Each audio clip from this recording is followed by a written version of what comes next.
তো চমৎকার একটা নির্বাচন। আমরা সারা দিন ভর একদম সবার চোখ ডাকসু নির্বাচনের দিকে ছিল। দীর্ঘদিনের ফ্যাসিস্ট সরকারের পর দীর্ঘদিন পর আমরা একটা নির্বাচন দেখতে পাচ্ছি, যেটিকে আমরা সবাই মনে করেছিলাম এই নির্বাচনটি আগামী জাতীয় নির্বাচনের একটি প্রতিচ্ছবি আমরা দেখতে পাবো। তার মানে হলো এই নির্বাচন থেকে আমরা বুঝতে পারবো সামনে জাতীয় নির্বাচন কেমন হবে। এটিকে ঠিক সরাসরিভাবে বিচার না করলেও অন্তত পক্ষে আমাদের সবার দৃষ্টিভঙ্গিটা কেমন হতে পারে সামনে নির্বাচনগুলির দিকে সেটির একটা প্রতিফলন আমরা দেখতে পাবো। কিন্তু আমরা দেখতে পাচ্ছি এখন মুখোমুখি অবস্থানে জামায়াত ইসলাম এবং বিএনপি। কেন রে ভাই, এই অবস্থা কেন সূত্রপাত হলো? ইলেকশন চলাকালীন সময় থেকে ঠুনকো কয়েকটি বিষয় নিয়ে দেখা যাচ্ছে অভিযোগ ওঠা শুরু করেছিল। সেগুলিকে তাৎক্ষণিকভাবে কেন সমাধান করবার ব্যবস্থা নেওয়া হয়নি? আজকে এই নির্বাচন যদি প্রশ্নবিদ্ধ হয়, মনে রাখতে হবে আমাদের সামনের জাতীয় নির্বাচন বা জাতীয় রাজনীতিতে মানুষের দৃষ্টিভঙ্গি একদম পরিবর্তন হয়ে যাবে। এবং এই সরকার এই নির্বাচন ডাকসু নির্বাচনকে যদি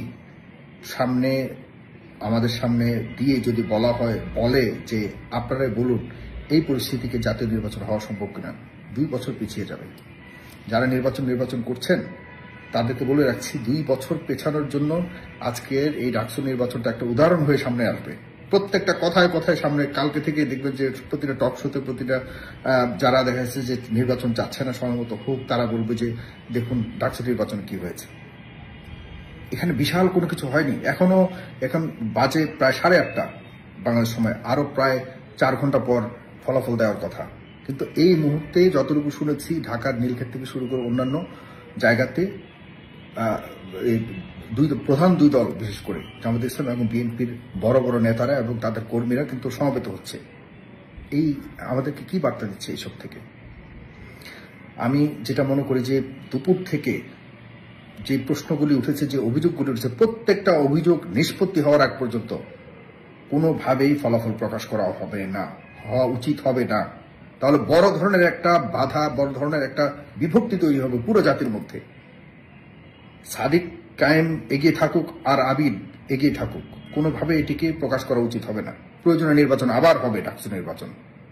তবুও এইভাবে এত প্রশ্ন রেখে, এত প্রশ্নকে সঙ্গে নিয়ে এই ফলাফল প্রকাশ হলে আমাদের জন্য বড় ধরনের একটা ব্লান্ডার হবে এই ফলাফল। সুতরাং আবিদ যতগুলি অভিযোগ তুলেছে, সাদিক কায়েম যতগুলি অভিযোগ তুলেছে, এগুলোর মধ্যে সবচেয়ে বেশি বিভ্রান্ত ছড়াবার জন্য, এই নির্বাচনকে প্রশ্নবিদ্ধ করবার জন্য কিন্তু বড় একটি শক্তি এখন পর্যন্ত কাজ করে যাচ্ছে। আপনারা ভালো করে জানেন, সেই শক্তিকে মাথায় রাখতে হবে। আমরা অনলাইনের মধ্যে কিন্তু অনেক বিচার করে ফেলি, আমরা একদম ফেসবুক ট্রায়াল করে ফেলতেছি, এটা হচ্ছে ওটা হচ্ছে, এটা কেন হচ্ছে ওটা কেন হচ্ছে। কিন্তু এর পেছনে কারা এগুলি করছে এটাও মাথায় রাখতে হবে। একটা নির্বাচন যেটি আমাদের একটা বড় ধরনের উদাহরণ আমাদের সামনের রাজনীতিতে বারবার আমাদের সামনে আসবে। সুতরাং এই নির্বাচনটা কোনোভাবেই প্রশ্ন থাকুক এটা আমি চাই। প্রত্যেকটা অভিযোগকে পুঙ্খানুপুঙ্খভাবে বিশ্লেষণ করে এগুলিকে সমাধান করেই পরেই ফলাফল দিন। আমি ভিসি সাহেবকে বলবো, আমি প্রশাসনকে বলবো, আপনারা এই বিতর্কের অথবা আপনার এই অভিযোগগুলি মাথায় নিয়ে কোনোভাবেই ফলাফল প্রকাশ করবেন না। প্রয়োজনে আবার ডাকসু নির্বাচন হবে।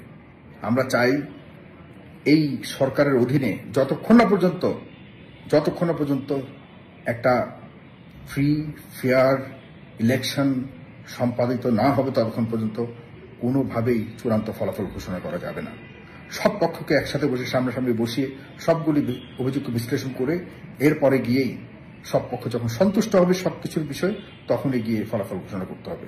না হলে কিন্তু আবার আগের আমল থেকে আমরা ব্যতিক্রমে কিছুই পাবো না। খুবই সাবধান, সবাইকে বলে রাখছি প্লিজ। আপনারা যারা মনে করেন যে আমি ভুল বলছি, আপনারা আমার থেকেও বেটার কোনো সাজেশন দিতে পারেন।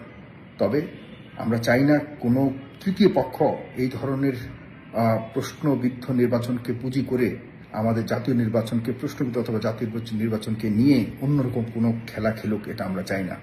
বিশ্বাস করুন, এখন আসলে একটা ইলেকশন দরকার, জাতীয় ইলেকশন দরকার, ফ্রি ফেয়ার ইলেকশন দরকার। Please careful. ধন্যবাদ।